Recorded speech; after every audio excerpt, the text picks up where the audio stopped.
Вітанкі, у эфіры падкаст «Кіло слова», які прысвечаны тэкстам і сэнсам, якія за гэтымі тэкстамі стаяць. Мяне завуць Марыя Пархімчык, і сёння я хацела паразважаць пра крызіс экспертнасці і залатую эру постпраўды. Гучыць вельмі сур'ёзна, але, канешне, я не буду вельмі сур'ёзная. Магчыма, у нейкія моманты буду вельмі душная. Можна пакінуць у каментары, на якіх менавіта хвілінах і секундах гэта адбывалася. І я буду намагацца наступным разам своечасова праветрываць свае падкасцікі.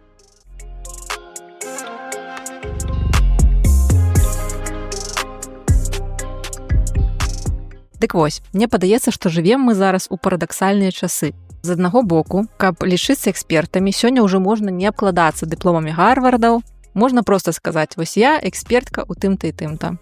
Я вось дамаглася таго, што ў мяне цудоўныя валасы, і я веду тык-ток, дзе распавядаю пра гэты свой досвед, і нібыта можна у некаторыя мае парады верыць так, нібыта я трыхалагіня, ці як завуцца гэтыя эксперты. Мне падаецца, гэта не дрэнна. Калі я у чымсьці разбіраюся, то чаму я не магу дзяліцца сваім досведам, так? Навошта мне для гэтага дыплом? З іншага боку, меркаванне экспертаў, сапраўдных экспертаў, абгрунтаванае нейкімі даследаваннямі, сёння можа лёгка прайграць меркаванню харызматычнай трыхалагіні з Інстаграма, якая дае простыя адказы на складаныя пытанні. Ну, або яна робіць гэта неяк эмацыйна, і мы ў гэта ўключаемся, і гэта слухаць больш цікава, чым нуднае некае даследаванне ад чалавека у акулярах з тоўстымі лінзамі, які нешта нам там даводзіць, бухціць і выкладае гэту інфармацыю не так прыгожа. Нядаўна мне трапілася на вочы кніжка, якая называлася «Смерць экспертызы». Напісаў яе Томас Нікалс. І ў гэтай кнігі быў такі падзагаловак. Як інтэрнэт забівае навуковыя веды. Ну, я яе, конечно, спампавала і шчыра думала, што буду кайфаваць, пакуль буду чытаць, таму што я з узростам станаўлюсь усё больш тэхнаскептычным такім чалавекам, і ўсё больш я разумею лудытаў, якія грамілі панчохавыя станкі ў 19 стагоддзі. Мяне сапраўды бесіць інтэрнэт, бесіць. І я пампую эту кніжку і думаю, ну, спадар Нікалс, раскажы мне, чаму і як інтэрнэт забівае навуковыя веды. Але што я атрымала замест гэтага кайфу? Я атрымала бурчанне пакрыўжанага на ўсіх і ўсё дзядзькі з амерыканскай акадэміі, які проста незадаволены тым фактам, што большасць людзей верыць у некую лухту. І галоўны цыміс гэтай кнігі ў тым, што яна выглядае як самапародыя. Вось глядзіце. Нікалс кажа, што інтэрнэт дазваляе людзям думаць, нібыта яны гэтак жа разумныя, як акадэмікі. Таму яны бездоказна ўспрываюць на веру ўсё, што заўгодна, і лічаць, што ведаюць ісціну. Пры гэтым сам Нікалс піша сваю кніжку з абагульненняў, з эмоцый, з нейкіх суб'ектыўных меркаванняў, якія ён нічым не падмацоўвае і проста выдае за ісціну. Ну, таму што яго ж ёсць дыпломы адпаведныя. І я мяркую, што далей на гэтую кнігу і думкі з яе маглі б спасылацца іншыя аўтары. Яны б маглі пазначаць, што вось, экспертная крыніца. Але гэта кніга экспертнай крыніцай не з'яўляецца. Вось, у чым прыкол, гэта суцэльны сюр. Чалавек, уявіце, плача над мёртвай экспертызай і сам тут жа з імпэтам тыркае нож у гэтага кадаўра. Каб не быць галаслоўна, я працытую спадара Томаса Нікалса. Вышэйшая адукацыя мусіць вылечыць нас ад лжывага пераканання, што ўсе такія ж разумныя, як і ўсе астатнія. На жаль, у 21 стагоддзі эфект шырокага наведвання каледжа прама супрацьлеглы. Вялікая колькасць людзей, якія паступілі ў каледж, лічаць сябе гэтак жа адукаванымі, як самыя дасведчаныя навукоўцы і эксперты. Ой, паслухайся, аўтар, а дзе пруфы? Дзе пруфы, што людзі, якія паступілі ў каледж, лічаць сябе гэтак жа адукаванымі, як іншыя нейкія там самыя дасведчаныя эксперты? Каму, як не табе, Томас Нікалс, рэспубліканец, які выступаў і выступае, падаецца, супраць Трампа, ведаць, што не каледж параджае тых, хто за Трампа галасуе. Кніга «Спрэс» уся складаецца з такога бухцення. Вось, мінулі часы, калі ў каледжах давалі веды. Цяпер адзіна веда, што там распаўсюджваецца, гэта такая. Кліент заўжды мае рацыю. І гэта ўсё напісана так душна, што нават калі па сутнасці ты з аўтарам згаджаешся, ты адначасова хочаш больш ніколі і нічога ад яго не чуць. Алё, містер прафесор, ну гэта ж цалкам нармальна, што людзі не прымаюць кожнае слова ад чалавека ў пінжаку за ісціну. Тым больш, што самі вы, Томас Нікалс, спецыялізуецеся на, прасці господі, геапалітыцы і ў прыватнасці на Расіі. Вы выкладалі ў ваенна-марскім каледжы ЗША. І ці можна давяраць вашым экспертызам? Я вось зараз чытаю навіны і нешта выглядае, што не тое, каб вы там усе наэкспертызавалі нешта вельмі экспертнае, і мы мусім такі, вось гэта сказалі. Слова ісціны. Прымаем на веру. Не выглядае.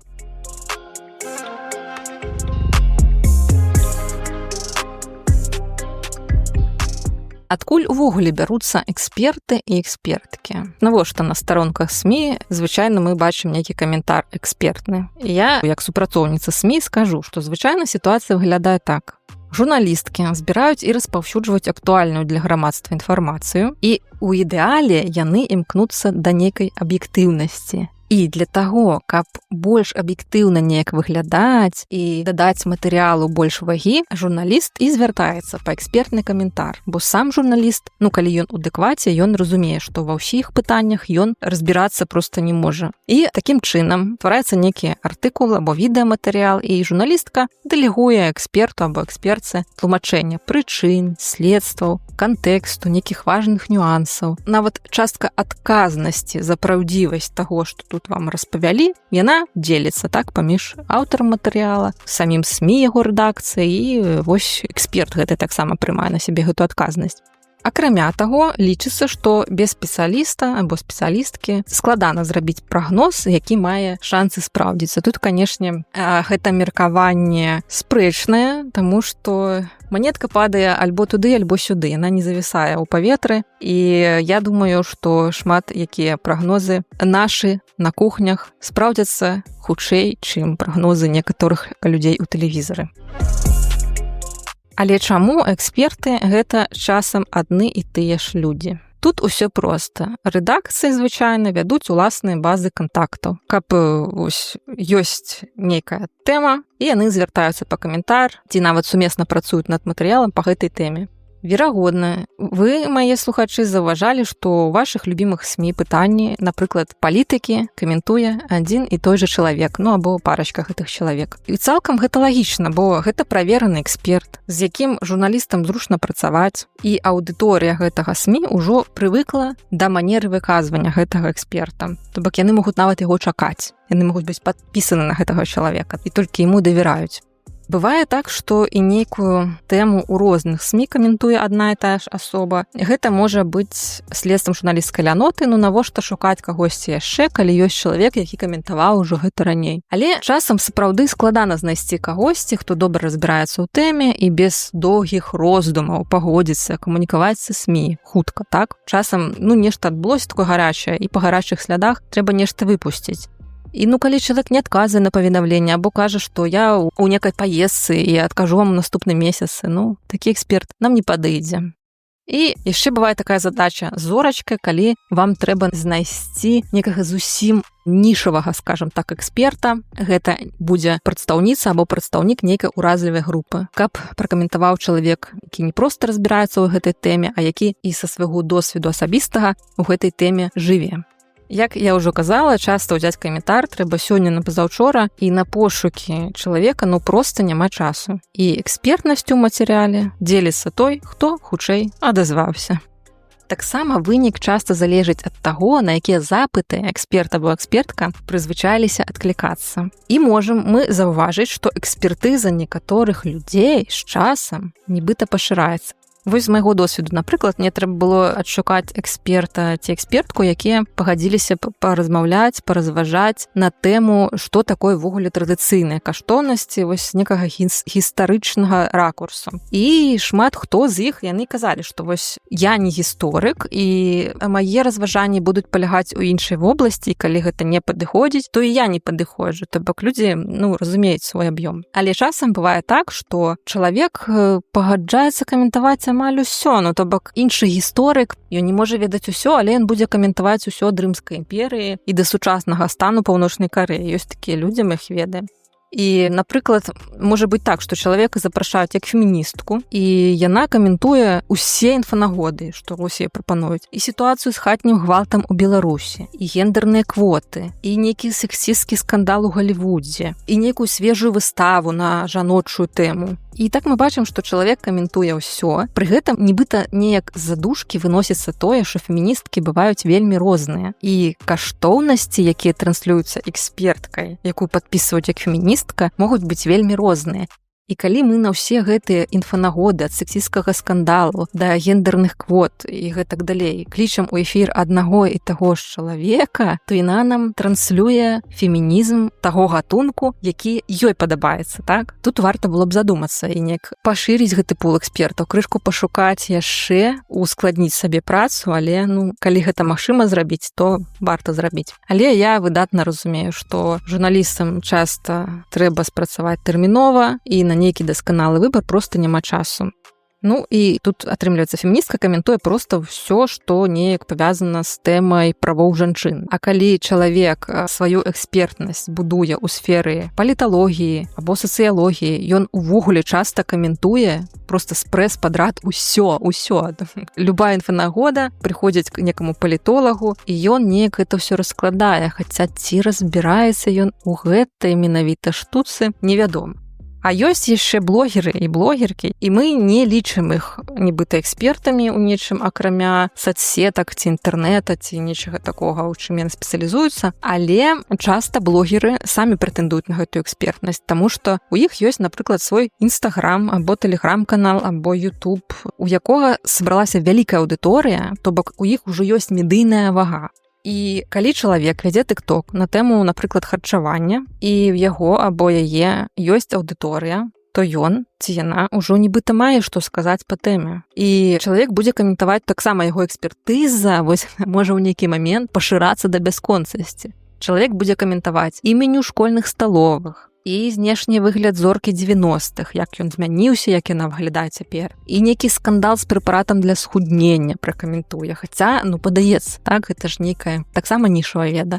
І хтосьці абавязкова да гэтага меркавання будзе прыслухвацца. Таму што блогер прыемны, таму што блогер меў рацыю ў нейкіх другіх штуках раней і гэтак далей. Ёсць такі нават адмысловы тэрмін «helicopter view», то бок від з верталёта.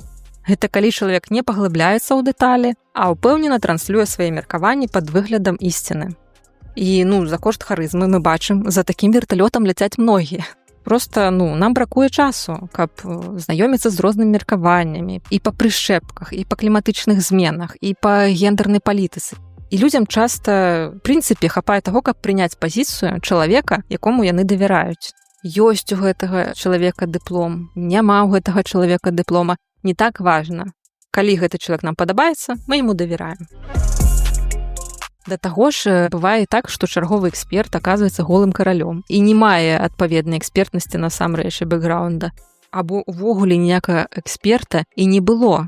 Тут такая гісторыя ўзгадваецца пра так званага старэйшага аналітыка Пентагона Дэвіда Джуберга, якога актыўна цытавалі СМІ, а потым выявілася, што гэта цалкам выдуманы персанаж.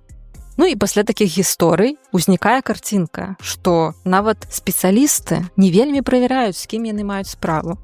А нехта нават свядома канструюе экспертныя фігуры пад свае задачы. Як гэта робяць, напрыклад, прапагандысцкія тэлебачанні па ўсім свеце. І каму верыць? Інстытут спецыялістаў дыскрэдытаваны, значыць, спадзяемся толькі на сябе. І на прыемных людзей, якім мы давяраем. Магчыма, яны кажуць проста тое, што нам падабаецца. І што? Цяжкі свет складаны.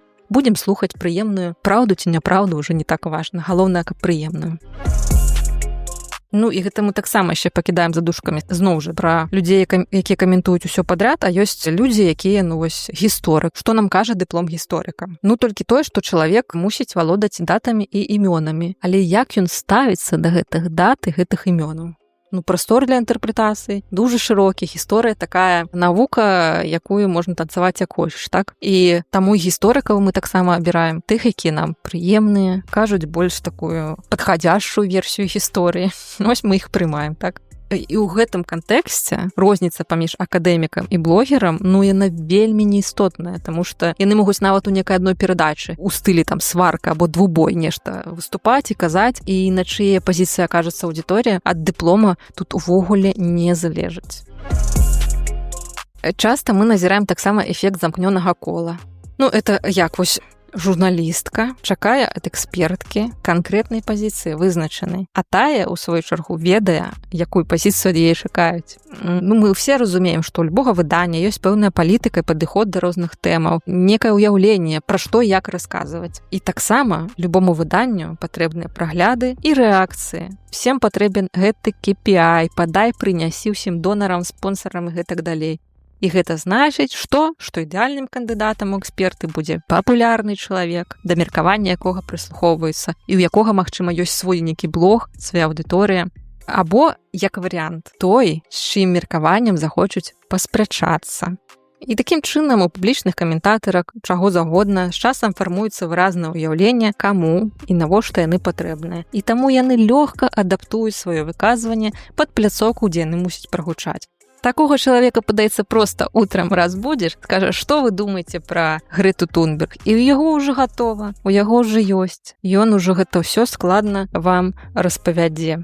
І вось гэтыя эксперты, яны і самі адаптуюць свае выказванні пад пляцоўкі. І нават нічога страшнага няма ў тым, што прагнозы іх не будуць спраўджвацца. Заўсёды можна сказаць, што гэта чорная лебедзь прыляцела, і нейкі там паварот сцэнара такі дзіўны, матылёк проста крылцамі махнуў. І вось вам іншая сітуацыя, яна таксама прадпалагалася, манетка, што падае або на адзін бок, або на іншы. У паветры не завісае, як мы ведаем. І вось, напрыклад, вам такі факцік. Можаце проста мне на слово паверыць, можаце загугліць. 90% прагнозаў крыніц «Медузы», крыніц, якія былі заяўлены як блізкія да Крамля, 90% гэтых прагнозаў не спраўдзіліся. Але ці перасталі людзі, якія чытаюць «Медузу», яе чытаць? Вельмі сумняваюсь.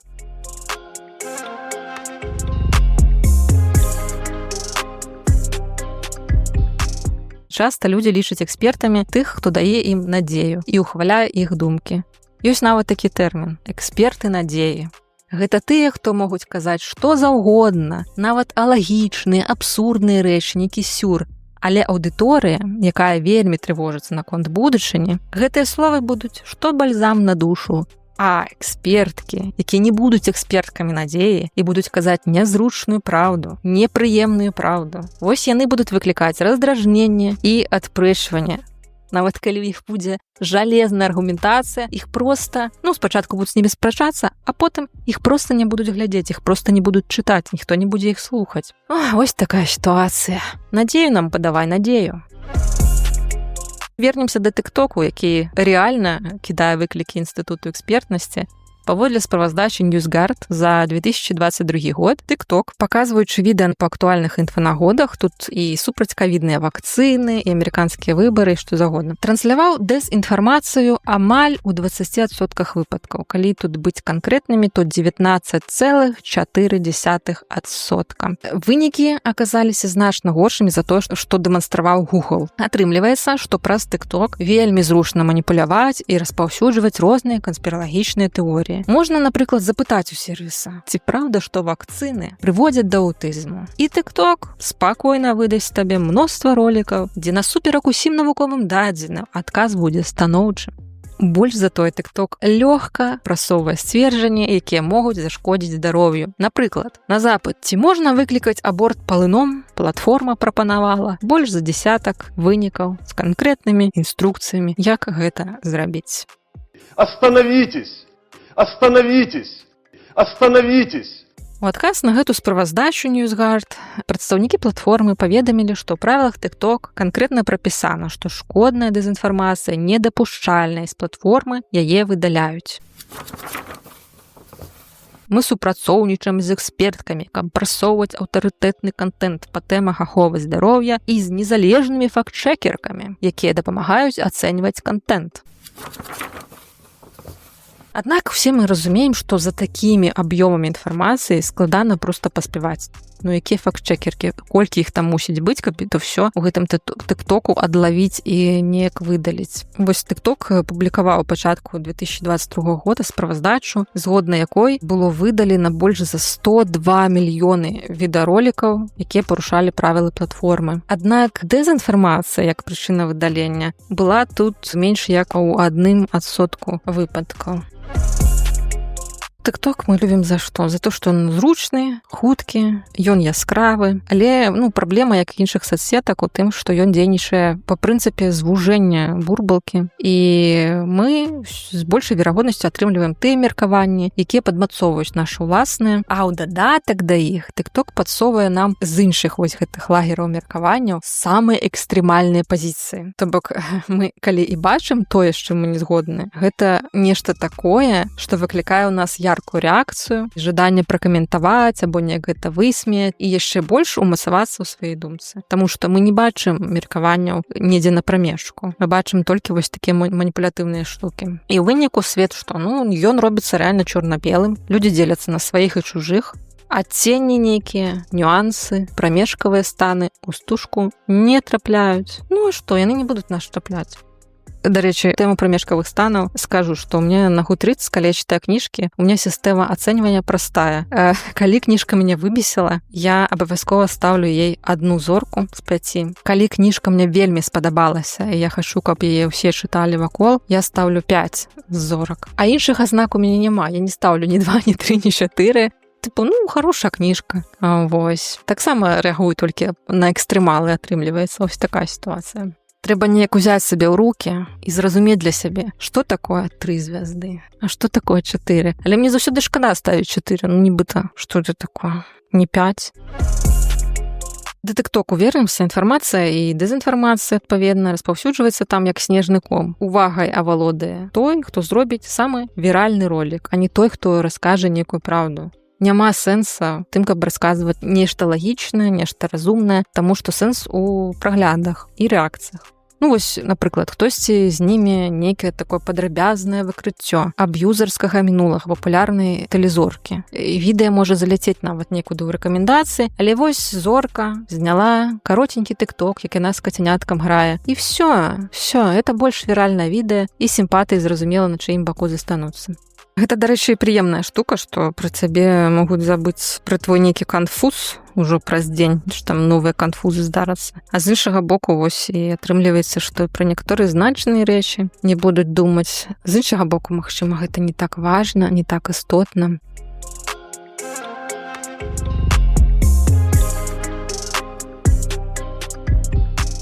Даследнікі Combined Resource Institution упэўненыя ў тым, што TikTok адыграў вялікую ролю ў перамозе на нядаўніх выбарах прэзідэнта Інданезіі Суб'янта Прабова. Гэтага кандыдата неаднаразова абвінавачвалі ў парушэнні правоў чалавека і нават у ваенных злачынствах. І тут адзначым, што Інданезія са 125 мільёнамі актыўных карыстальнікаў TikTok гэта другі па велічыні рынак гэтай соседкі ў свеце. Аўдыторыя там у асноўным маладая, актыўная, і для электаральных кампаній яна вельмі важная. Дык вось, у гэтым TikTok гэты самы кандыдат, якога абвінавачвалі парушэнні правоў чалавека і ваенных злачынствах, фармаваў вобраз вельмі мілага, прыязнага дзядулі, які можа нязмушана станцаваць на сцэне і кінуць у публіку сваю кашулю. Як за такога не прагаласаваць? Ён жа такі непасрэдны, такі шчыры. Вось такая парадаксальная сітуацыя, то бок мы з аднаго боку вызваліліся ад фільтраў, якімі маніпулявалі медыа мінуўшчыны, вырашаючы, хто мае права даносіць свой пункт гледжання, а хто не. Але тут жа мы трапілі ў іншую пастку. Тут працытую журналіста-даследчыка TikTok Маркуса Бёша. Пасля таго, як традыцыйныя сродкі масавай інфармацыі перасталі выконваць ролю брамніка, якая заўсёды суправаджалася журналісцкай праверкай якасці, мы, як карыстальнікі, засталіся сам на сам з бясконцым аб'ёмам інфармацыі ў нас на далоні. Ва ўсім свеце за гадзіну проста загружаецца 5 мільёнаў відэа. Як гэтаму даць рады? Прасцей да ўсё, канешне, даверыцца тым, каго мы ўжо пачалі слухаць. У нас няма часу з гэтым разбірацца. Вось трапіўся нам на вочы гэты чалавек. Всё, мы яго слухаем і неяк на гэта рэагуем. А ў саміх аўтараў кантэнту таксама не занадта шмат матывацыі, каб правяраць тое, што яны кажуць. А некаторыя з іх будуць увогуле без усякіх зрзотаў сумлення наўмысна ўводзяць узман. Бо мы ўсе разумеем, што калі нам прыйдзе ў галаву зняць ролік пра тое, як шкодзіць 5G, то хутчэй за ўсё ён завірусіцца. А ролік пра тое, як працуе 5G, ну, колькі шансаў у яго? Малавата. Па ідэі, уся гэтая смерць экспертнасці, яна мусіць стымуляваць наша крытычнае мысленне, і ёсць некаторыя пытанкі, па якіх карыстальнікі таго ж тыктоку кажуць, што яны вельмі уважліва ставяцца да інфармацыі, якую яны спажываюць, вельмі крытычна, але пры гэтым яны лёгка падманваюць блогерамі, якіх любяць. Вось у чым прыкол тут заключаецца. То бок, нібыта, раз інфармацыі шмат, мы ведаем, што сярод гэтай інфармацыі шмат несапраўднага, падманлівага, то мы нібыта мусім фармаваць уласную думку пра ўсё, не перамаць ужо гатовае. Вось раней нібыта можна было, вось ты эксперт кажа, то што я буду з ім спрачацца з доктарам навук? А сёння нармальна, можна спрачацца з доктарам навук. А я лічу, што і заўсёды можна было, гэта нармальна, паспрачацца. Але проста тут што важна? Правілы гульні зразумець новыя. Ні ў якай тэме за 10 секунд і нават за 60 секунд не разбярэмся. І калі мы гэта разумеем, то мы не можам усур'ёз лічыць сябе экспертнымі ў некаторай тэме, калі проста пазнаёміліся з нейкімі меркаваннямі ў тыктоку. Даследчыкі адзначаюць, што спажыўцам кароткага кантэнту складаней узаемадзейнічаць з больш грунтоўным кантэнтам, які патрабуе большага заглыблення.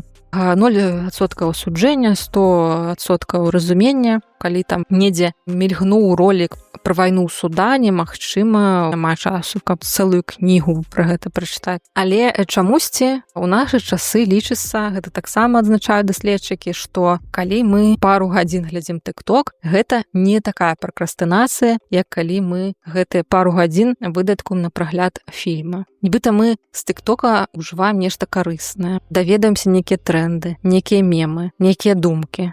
А што фільм? Ну, прыехала жанчына ў нейкі гатэль, там нейкі крынжовы чувак, зарэзаў яе ў душы, а ў яго ў сутарэнні сядзіць памерлая маці. Што мы даведаліся? Незразумела. Калі б мы вырашылі нейкім чынам адаптаваць сэнсы фільма Альфрэда Хічкока «Псіха» ў тыкток, нам бы давялося што зрабіць? Спрасціць, скараціць усё і, канешне, ахвяраваць значнымі нюансамі. Мы бы зрабілі націск на эмоцыі, хутчэй за ўсё. Або на нейкую тэмы. А ў той жа час тыя самыя эксперты кажуць, што вельмі важна адрозніваць эмоцыі ад фактаў. Падчас электаральнай кампаніі прабова ў Інданезіі карыстальнікі TikTok запісвалі відэа, на якіх яны плачуць. Чаму яны плакалі? Гэта яны так рэагавалі на крытыку, якая была накіравана супраць мілага дзядулі. Ну вось глядзіш ты, малады прыемны чалавек плача, таму што дзядулю нехта абразіў, ваенным злачынцам абазваў. Гэта контент, да якога лёгка падключыцца неяк эмацыйна. Але што нам гэты контент кажа пра сам аб'ект крытыкі і сам аб'ект эмпатыі? Што ён кажа пра гэтага прабова і пра гэтага чалавека, які збіраецца за яго прагаласаваць? Над гэтым яшчэ варта падумаць. Я асабіста для сябе заўсёды падкрэсліваю і нагадваю сабе, што людзі – гэта людзі. Мы заўсёды людзі. І важнае, што нам прапануюць соцсеткі, гэта нібыта вось гэта ўзаемадзеянне на нейкім такім персанальным узроўні. І даследчыкі кажуць, што менавіта так, на персанальным узроўні мы вось і ўспрымаем гэтую інфармацыю з нашых чорных люстэркаў, што ў нас на далоні ляжаць. І гэта сапраўды так. Вось ёсць вельмі папулярны акаунт Washington Post у тыктоку. І тут ёсць такая тэма, што маладая аўдыторыя падумала, што гэта не некае выданне са шматгадовай гісторыі, а канкрэтны містер Вашингтон, который вось робіць пасты і расказвае пра нейкія навіны. Вось так. Так мы ўспрымаем гэту історыю. Okay, Party Planning Committee, the President's military parade is this Saturday, June 14th. Hey, the Army's military parade. Okay.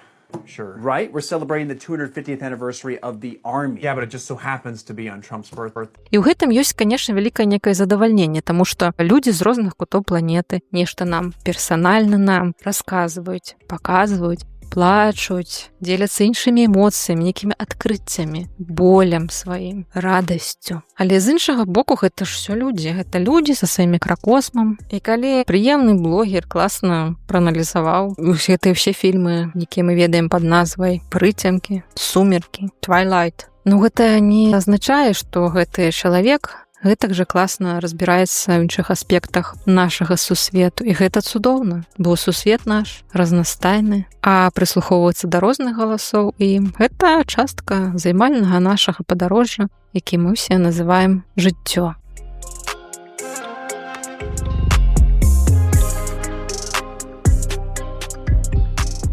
Ну вось, карацей, нешта тут надушніла, магчыма. Але гэта тэма насамрэч мяне вельмі хвалюе, таму што адны і тыя ж твары, якія каментуюць усё на свеце, неяк дзіўна бачыць апошнім часам. Вось, з іншага боку, блогераў я не вельмі люблю, шчыра кажучы, не вельмі я падсаджваюся на гэта ўсё. І, магчыма, блізкі той дзень, калі я сапраўды пачну граміць шкарпэтачныя станкі. Ладно, не, канешне, выдаліцца з соцсетак у нашай часы амаль немагчыма. І я проста пазайздрошчу Акі Каўрысмякі, які кажуць, жыве ўвогуле без мабільнага тэлефону, нават кнопачнага. Што тут скажаш? Акі Каўрысмякі, цябе, магчыма, няма блізкіх людзей, якія жывуць за межамі, а ў мяне ёсць. І таму застаемся на сувязі, насалоджваемся соцсеткамі і іншымі магчымасцямі інтэрнэта і падтрымліваем адзін аднаго ў гэтыя складаныя, бурлівыя часы эпохі постпраўды. Буду ўдзячная за любы камент, за любую увагу да гэтага падкаста і да сустрэчы ў наступных выпусках. Пачуемся.